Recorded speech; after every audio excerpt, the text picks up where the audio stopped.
Hey guys, happy Thursday. This is day 4 of the pantry clean out party. Day 1, we got rid of sugar. Day 2, we got rid of salt. Yesterday was the condiments. Today is all about cooking oil.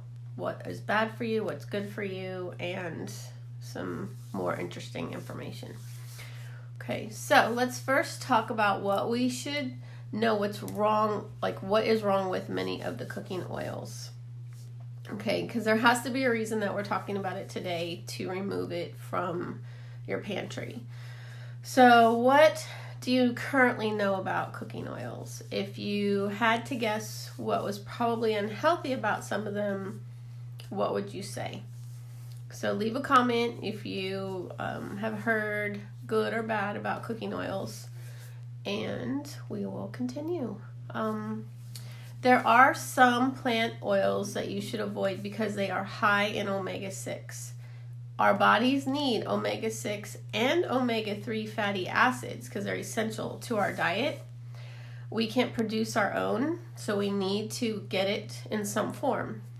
However, we don't need a lot of omega-6. We can actually get too much of it. And that can contribute to chronic inflammation, which is connected to cardiovascular disease, arthritis, diabetes, and every chronic condition that's out there. And omega-6 can contribute directly to some of these, so they're the direct cause for them. So commercial vegetable oils can also contain trans fats.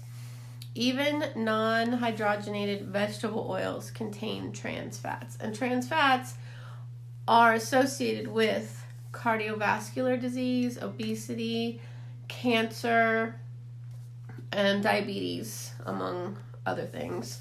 So if an oil says that it is partially hydrogenated, you should not use it at all. These are the trans fats that increase the risk of heart disease. And also, like I mentioned yesterday, your arteries are in your body. They also go in your brain. So whatever is happening to your heart, it's happening to your brain and the arteries. And there's been studies to show that the arteries are, when they get clogged, can start the dementia and the Alzheimer's. So there's a lot of new information out there that we're just learning about.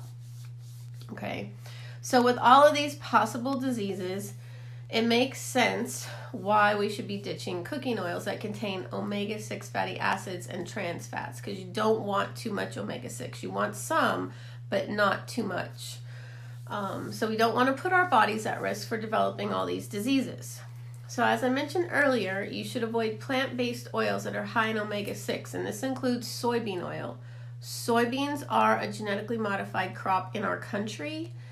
It's in every processed food, and it's an endocrine disruptor, so you really have to be careful with soy. Corn oil. Corn is a genetically modified crop. What they've done with these beans when they grow is change the entire DNA of it and incorporated like Roundup weed killer and things like that into it to kill the bugs while these plants are growing. And they also have it for viruses and other things in there to keep the crops growing. Well, it's in the DNA. You're eating it no matter what. You can't wash it off. You can't do any of that. If it's a genetically modified crop, it is permanently inside that food because they have changed the DNA. It's not a hybrid plant. It is changed. And you're eating those chemicals. And that's why since the mid-90s when these crops started, chronic illnesses have been going up like crazy. So we want to avoid soybean oil, corn oil, cottonseed oil, another GMO product, sunflower oil, peanut oil because peanut is an inflammatory food, but also too much omega-6, sesame oil, and rice bran oil. So if you have any of those in your pantry, it's a good idea to stop using them. Though this eliminates a lot of the oils you probably have in your kitchen, it's best to get rid of them and start with healthy. Okay, you should look at the labels to see if they contain the trans fats and partially hydrogenated oils. You can also look for omega-6 in oils in your pantry. If an oil is commercially made, it's most likely contains trans fat. Not all of them, but a lot of them are. So luckily you won't be left without any cooking oils. There are plenty of healthy options out there that you can use. Olive oil is a good alternative. It's not one that you should cook with. Maybe some stir fry, but it's not meant to get to a really high temperature. So it's better mostly for salad dressings and cold, okay? Or just warming, but don't heat it high because olive oil, things release from it and it's not good for you. It is low in omega-6, which is what we want. But yeah, it's definitely, you can, some people say they bake with it, but I would not use it for high temperatures, and I would only use it for as a salad dressing or a quick saute. Flaxseed oil contains omega-3s, which can help reduce inflammation. Flaxseed oil has also been shown to reduce arthritis. You shouldn't heat flaxseed oil, so it cannot be used for cooking. So it's good for salads and smoothies and anything else that's cold. Flaxseed is just good for you overall. Avocado oil promotes healthy cholesterol, which is essential for the absorption of nutrients. It's suitable for high cooking, and so you can use it for sauteing or stir frying. Another one is grapeseed oil. It's low in saturated fat. It's great for grilling and cooking of all kinds. It has a mild flavor that's slightly nutty, and it's good on roasted vegetables and salad dressings.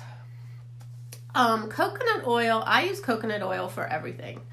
I have olive oil for salad dressings, but coconut oil is my go-to for everything.